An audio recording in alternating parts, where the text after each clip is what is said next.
Hey everybody, welcome to Tuesday and E3 recap day 2. Now there isn't a ton of meat for today. That might be a blessing in disguise.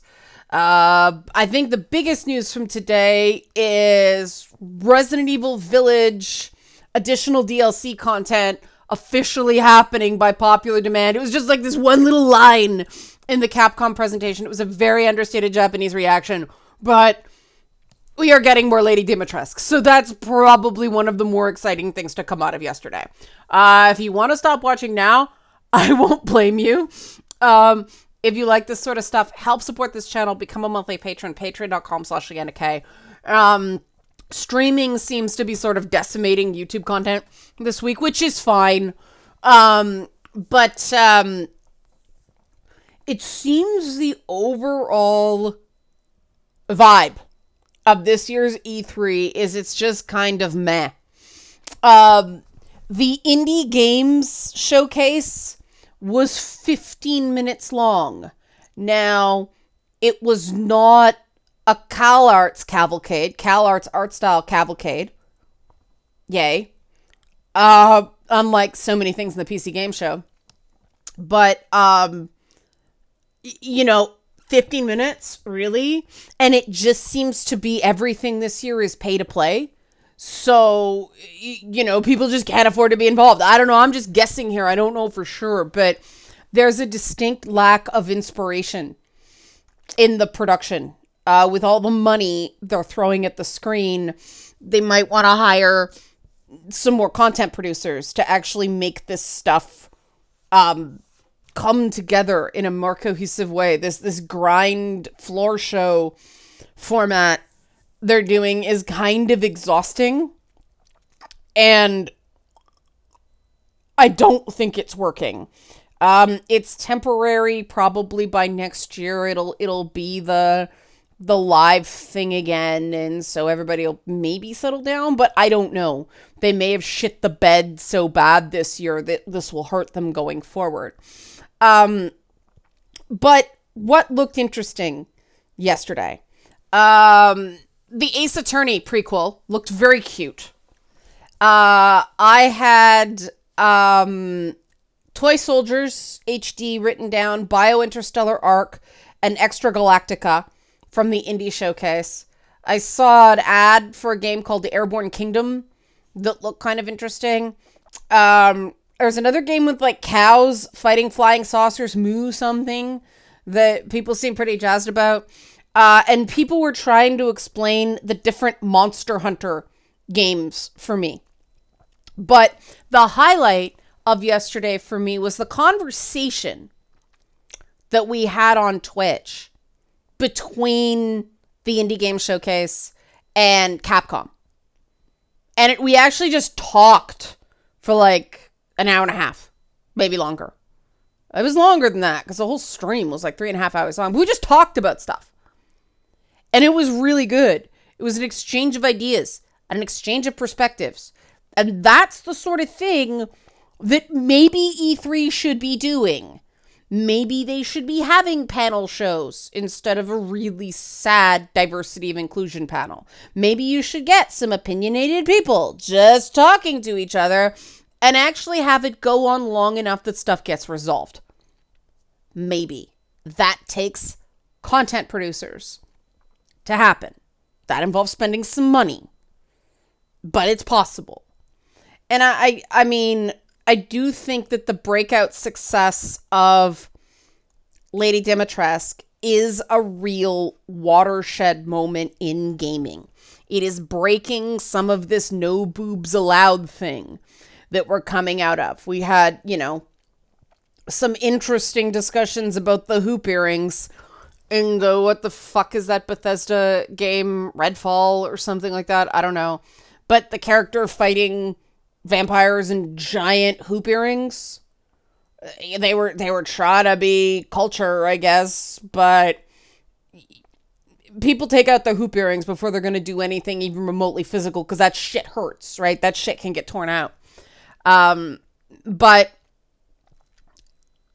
it one trend I've seen, and I know this is going to get me in shit, they're clearly trying to shove women, especially women of color, on the stage at E3 to show their allyship. But the guys on stage with the women are not sharing well.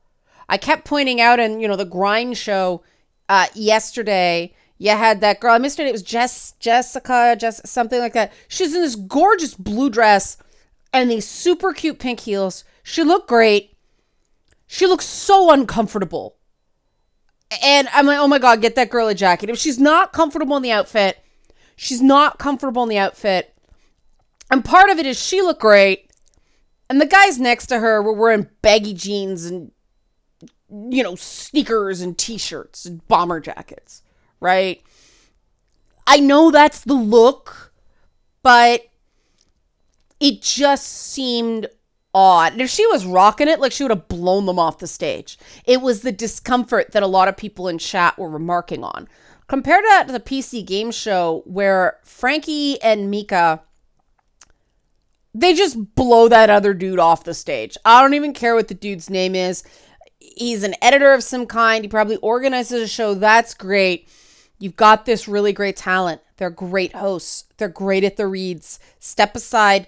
Do the organization. If you need to do the interviews, awesome. But let those girls do it. They are gold. And it really seems like the women on the stage are there to be seen, not to be a meaningful part. Like, there was this part after the indie game show, and they had cards. They had cue cards. And one of the guys asked Blue Dress Girl about the game, and she started saying, the developer sent me this 2-page email, and like, she didn't it was like, I am so overwhelmed. Like, that was a conversation you have off stage. If she hasn't had the opportunity to go through the material because somebody got it to her too late, don't ask her the fucking question. You're just making her look shitty and the game look shitty. If you don't have the information, don't ask about it. Just recap it. Bullshit it. Or, again, hire a content producer to be going through it and giving her talking points. Like, that was just inexcusably bad production. It's not her fault.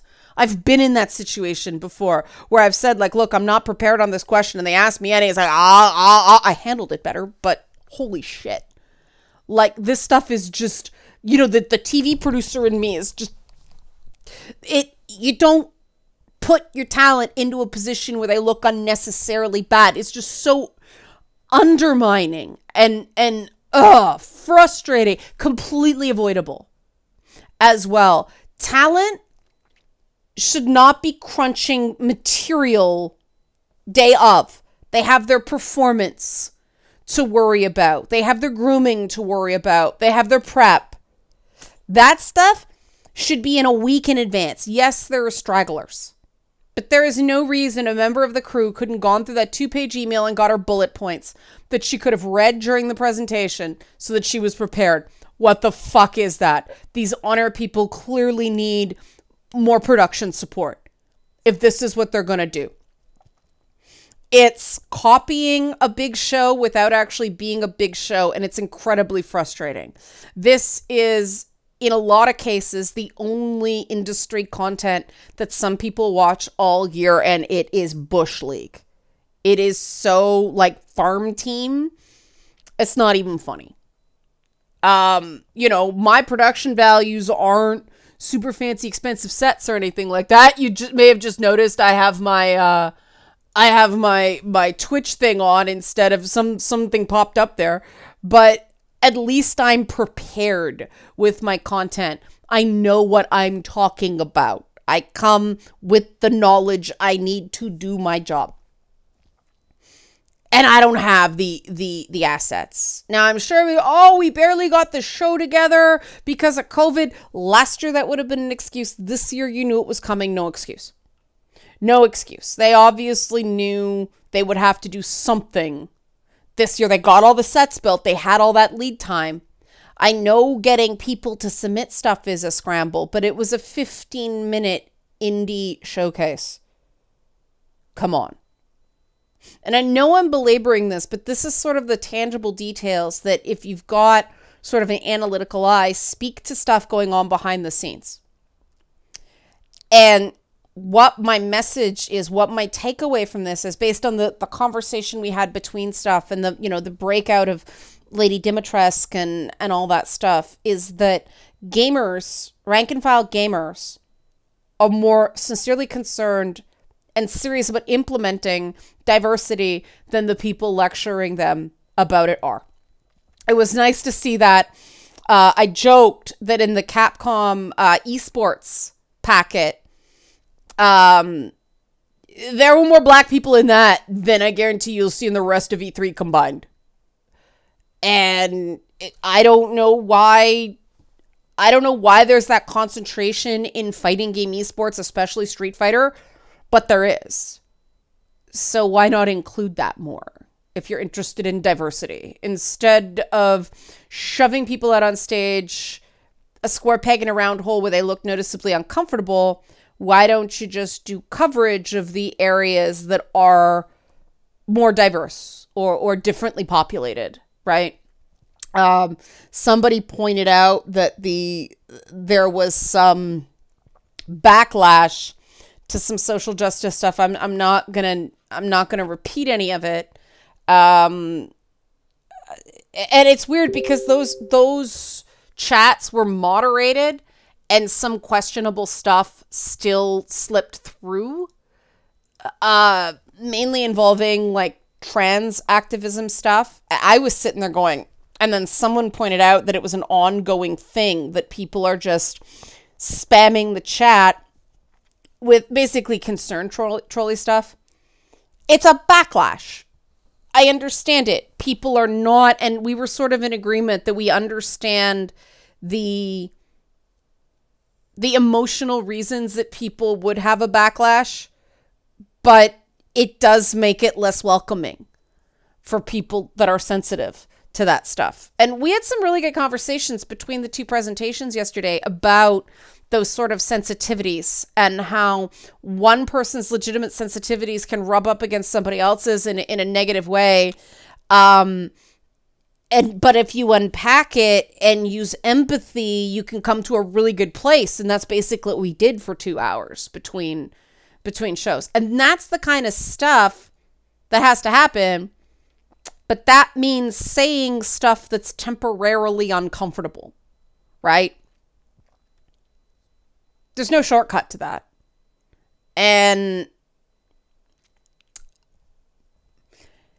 we're not getting it in this pre-packaged hyper corporate stuff, but it does seem like there's an interest in it. And we had a lot of discussions about how to run community and everything like that. And that was all really, really positive. So it was sort of a day where it was sort of taking stock.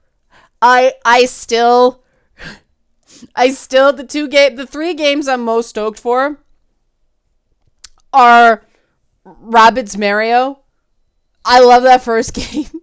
And it seems like a deeper experience this time, so I'm looking forward to that from Nintendo tomorrow. Far Cry 6. I'm a big Far Cry fan. People are selling me on A Plague's Tale. I'm going to have to go back and play the first one. But people say that's really good. And apparently it's like stealth and puzzles. It's like, why don't I know about this game? Right? And Party Animals. That one stayed with me. And then Age of Empires 4. I would say Outer Worlds 2. Because it was a funny trailer. But that's all it was. It was a funny trailer. I am really surprised. I wrote down a bunch of stuff from the PC game show. Here's my list. Humankind. They Always Run. Orcs Must Die 3. Gigabash, Lemnis Gate, even though they did a terrible job explaining it, Solstice, Tinykin, and Icarus. Those were the ones that I was interested in the PC game show. But I am now going to have to go and research these games, except for Orcs Must Die 3. I know what that is.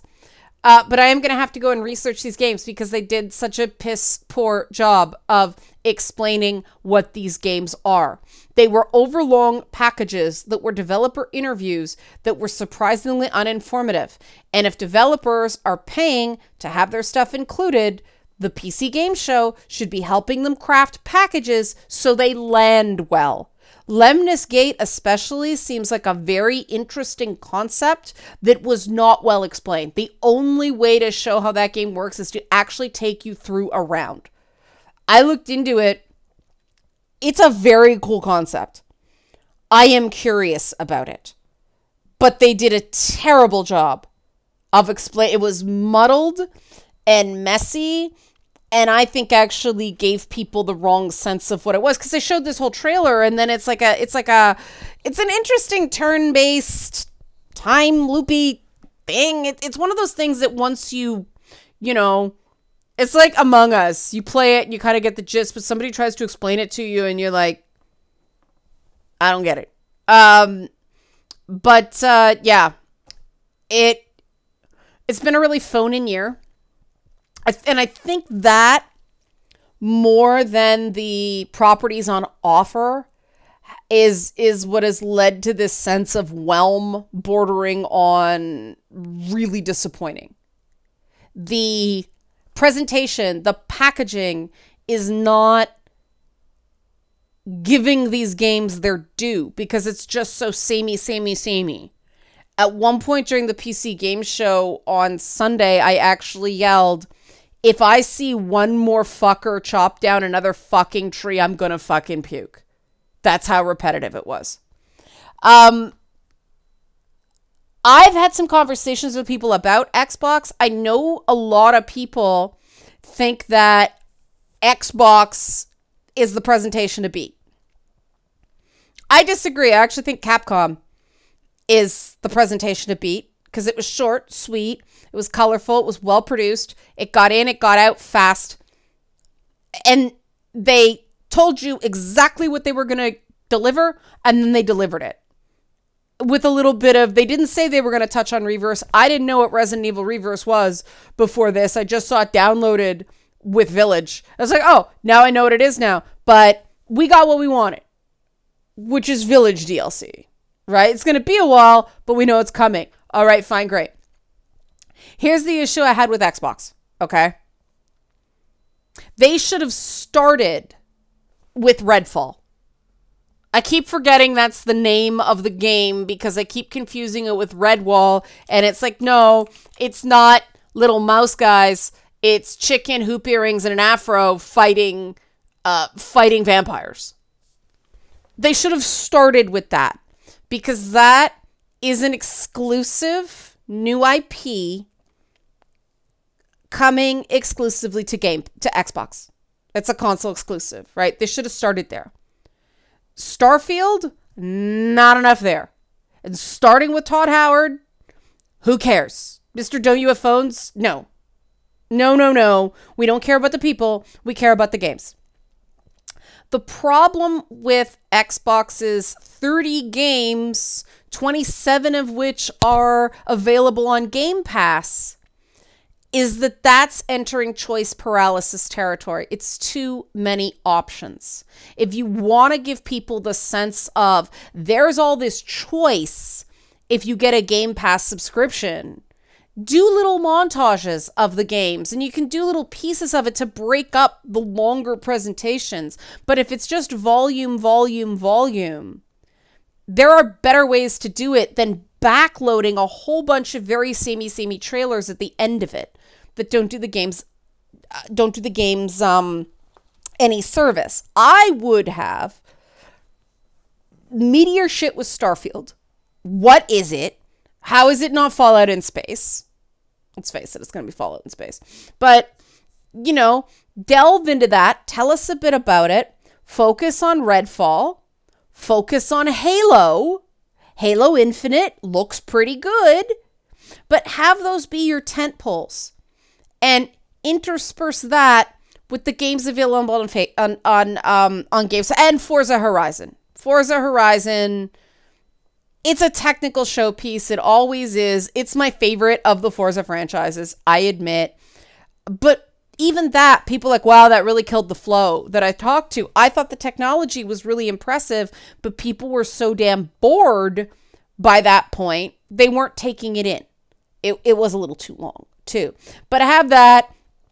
Starfield Redfall, since you don't have much on Starfield, Halo, Forza, or Starfield, Forza, Halo.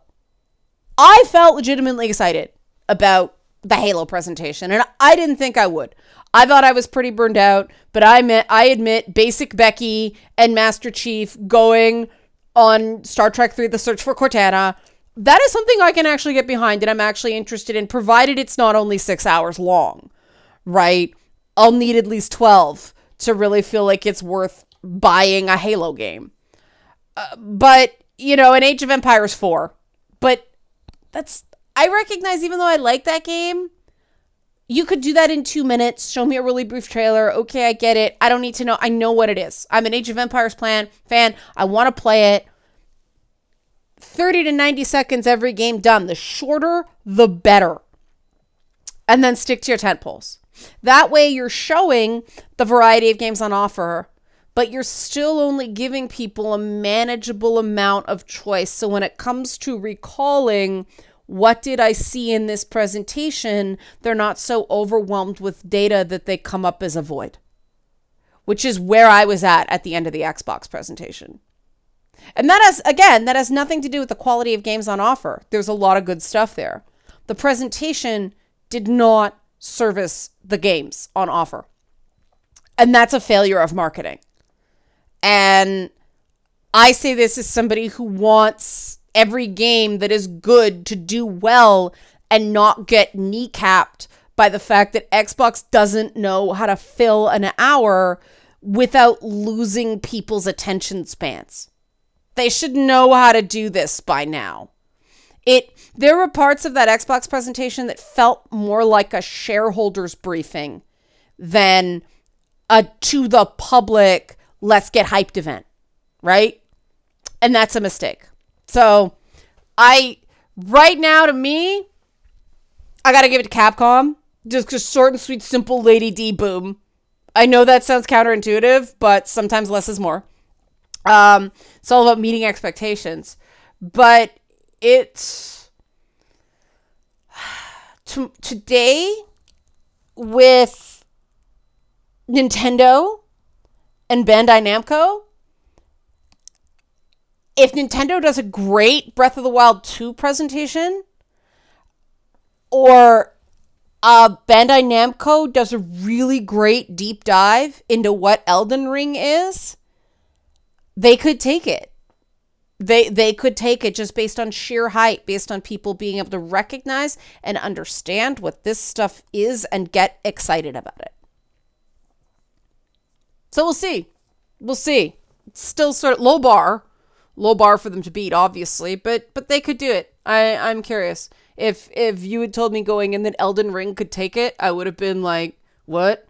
But the fact that it's even existing sort of it surpasses my expectations. It's George Martin, come on, right?